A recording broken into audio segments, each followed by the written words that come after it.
Hi friends, good morning. இன்னைக்கு நம்ம வந்து ஆகஸ்ட் 30th நியூஸ் தான் பார்க்க போறோம். ஸோ ஸ்பைஸ் ஜெட் அந்த ஏர்லைன்ஸை வந்து சர்வேலன்ஸ் கீழே கொண்டு வந்திருக்காங்க. அதை பயங்கரமா வாட்ச் பண்றாங்க.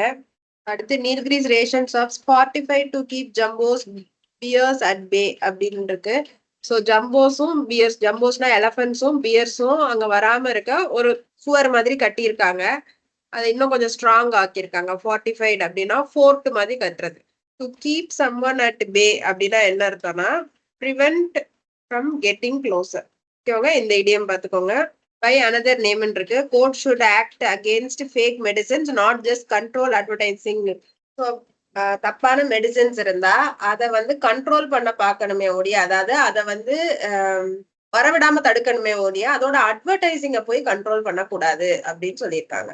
அடுத்து பயோடெக் எனிக்மா அப்படின்னா என்னதுன்னா, எனிக்மா அப்படின்னா பசில் மாதிரி இருக்கிறது, டிஃபிகல்ட் டு அண்டர்ஸ்டாண்டிங்க்கு டிஃபிகல்ட்டா இருக்கிறது. ஓகேவாங்க. ஸோ பயோடெக் எனிக்மானா பயோடெக்னாலஜியை பத்தி புரிஞ்சுக்க முடியல. பயோடெக்னாலஜில நீங்க முயற்சிகள் எடுக்கும் போது நீங்க ரொம்ப வருஷங்கள் அதுல இது பண்ற மாதிரி எடுக்கணும், காத்திருக்கிற மாதிரி இருக்கும், கேபிட்டல் இன்வெஸ்ட்மெண்ட்டும் ஜாஸ்தி இருக்கும் அப்படின்னு சொல்லியிருக்காங்க.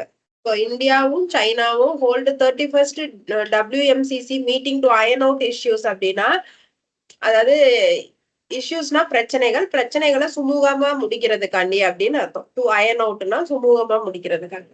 ஸோ அரிகட் அப்படின்றதுதான் நம்ம இந்தியாவோட செகண்ட் நியூக்ளியர் பவர் பேலிஸ்டிக் மிசைலுங்க. ஸோ மூடி ஃபிட்ச் அவங்க என்ன சொல்றாங்கன்னா, இந்தியால ஜாப்ஸ், அதாவது அன்எம்ப்ளாய்மெண்ட் ரேட் பத்தி ஒரி பண்ணியிருக்காங்க, பிரைவேட் இன்வெஸ்ட்மெண்ட்ஸ் பத்தி கவலைப்பட்டிருக்காங்க, பிரச்சனைகளை சொல்லியிருக்காங்க. ஆனா அவங்க வந்து இந்தியாவோட growth வந்து நல்லா இருக்கு அப்படின்னு சொல்லிட்டு நம்மளோட ஜிடிபியை 7.2% இன்க்ரீஸ் பண்ணியிருக்காங்க, 0.4 இன்க்ரீஸ் பண்ணியிருக்காங்க. ஸோ இந்த ஆர்டிக்கல் வாசிச்சு பாருங்க. அடுத்து ரிலையன்ஸ் இண்டஸ்ட்ரீஸ் வந்து அவங்களோட ரெனியூவபிள் எனர்ஜில ஸ்பெண்ட் பண்றதுக்காண்டி ஒரு புது எனர்ஜி யூனிட் ஓபன் பண்றாங்க. அதுக்காண்டி அவங்க என்ன பண்றாங்க, அதுல இன்வெஸ்ட் பண்ணி வாங்குற ஷேர் ஹோல்டர்ஸ்க்கு 1:1 போனஸ் தரதா சொல்லியிருக்காங்க. ஸோ அடுத்தது வந்து என்னதுன்னா, எல்ஐசி வந்து இந்தியாவுக்கு டிவிடெண்ட் கொடுத்துருக்குங்க. கவர்மெண்ட்டுக்கு 3662.17 crore கொடுத்துருக்காங்க. ஏன்னா எல்ஐசியில மேஜர் ஷேர் ஹோல்டர் நம்ம கவர்மெண்ட் ஆஃப் இந்தியா தான். அடுத்து சுகர் கேன் ஜூஸ்ல இருந்து எத்தனால் ப்ரொடியூஸ் பண்றதுக்கு இருந்த ரெஸ்ட்ரிக்ஷனை எடுத்து விட்டுட்டாங்க. அதுக்கப்புறம் செபி வந்து இப்ப யூபிஐ மூலம் நம்ம வந்து இந்த போன்பே, ஜிபே எல்லாம் வச்சிருக்கோம்ல, அது மாதிரி யூனிஃபைடு பேமெண்ட் இன்டர்ஃபேஸ் மூலமா செக்யூரிட்டிஸ் மார்க்கெட்ல இன்வெஸ்ட் பண்ணணும் அப்படின்னு சொல்லிட்டு அது அவங்களோட குவாலிஃபைடு ஸ்டாக் பையர்ஸ், அதாவது ரெகனைஸ்ட் ஸ்டாக் பையர்ஸ்க்கு அட்வைஸ் பண்ணியிருக்காங்க.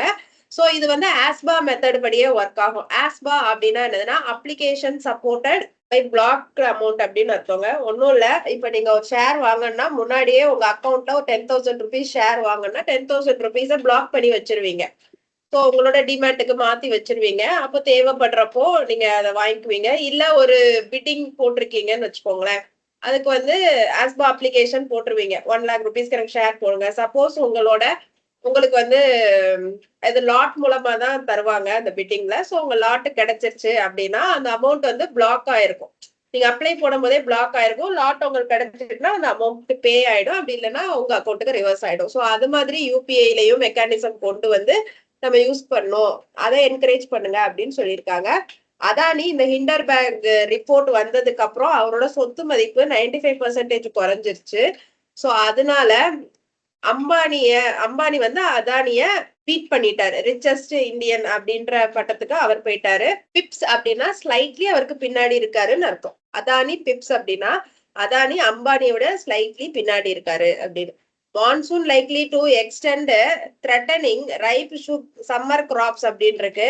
அப்படின்னா என்ன அர்த்தம்னா மான்சூன் வந்து வர வேண்டியப்போ வந்துட்டு போக வேண்டியப்போ போகாம இப்ப கொஞ்சம் லேட்டா போகுதுங்க. அதனால நிறைய மழை வரப்போகுது. ஸோ மழை வந்ததுன்னா இப்போ விதைச்சிருக்கிற அரிசி, சோயாபீன், காட்டன், பருத்தி இதெல்லாம் வந்து கார்ன் இதெல்லாம் வந்து அறுவடை பண்ணும்போது ரொம்ப கஷ்டமா இருக்கும். அதெல்லாம் செப்டம்பர் நடுவுல தான் அதை அறுவடை பண்ணுவோம். அதுக்குள்ள மழை வந்துருச்சுன்னா அதுக்கு அதிகமா தண்ணி வந்ததுனால அழுகிறதுக்கு சான்ஸ் இருக்குன்னு சொல்லி வருத்தம் தெரிவிச்சிருக்காங்க. அடுத்து கேங்வால்ஸ் ஃபேமிலி ட்ரஸ்ட் வந்து இண்டிகோல மேஜர் ஷேர் ஹோல்டரா இருந்தாங்க. அவங்களுக்கு வந்து இதுக்கு முன்னாடி இருந்த கோ ஃபவுண்டர் ராகுல் பாட்டியாவோட ஒரு சின்ன பிரச்சனை வந்ததுனால அவங்களோட ஷேர்ஸ் எல்லாத்தையுமே இப்போ வித்துட்டாங்க. ஸோ 3-4 ட்ரெஞ்ச்ல வித்திருக்காங்க. அதாவது 3-4 அட்டம்ப்ட்ஸ்ல வித்திருக்காங்க. ஓவராலா அவங்க வித்த பணம் வந்து 9548 crores வித்துட்டாங்க. ஸோ இந்த அமௌண்ட் தேவையில்லைங்க சொல்றேன். 3 தவணை அப்படின்னு சொல்றாங்கல்ல, அதுதான் ட்ரென்ச்சஸ். ஸோ மெசேஜிங் ஆப் மூலமா கிரைம் நடந்திருக்கு அப்படின்னு சொல்லிட்டு நம்மளோட டெலகிராம் சிஇஓ பவல் துராவை அரெஸ்ட் பண்ணியிருக்காங்க France. So analysing the gender budget 2024-25 இந்த இதை வந்து கொஞ்சம் படிச்சு பாருங்க. ஸோ ஜெண்டர் பட்ஜெட் அப்படின்னா என்ன? ஸோ விமன் மென் 2 பேருக்குமே எல்லாமே ஈக்குவலா கிடைக்குதான்னு என்ஷூர் பண்றதாங்க ஜெண்டர் பட்ஜெட். ஸோ என்ன மாதிரி அவங்க பிளான் பண்ணா, என்ன மாதிரி மெத்தட்ஸை கொண்டு வந்தா அவங்களுக்கு வந்து விமனுக்கும் மென்னுக்கும் ஈக்குவலா எல்லா பெனிஃபிட்ஸும் போய் கிடைக்கும்னு பாக்குறது தாங்க ஜெண்டர் பட்ஜெட்டிங். அடுத்து இன்னையோட வேர்டு வந்து இன்சாலிபிரியஸ். இன்சாலிபிரியஸ் அப்படின்னா அன்ஹெல்தின்னு அர்த்தம். The area was deemed insalubrious, so tourism there is quite so slow. Okay friends, இதோட இன்னையோட நியூஸ் பேப்பர் முடிஞ்சு. Thank you friends.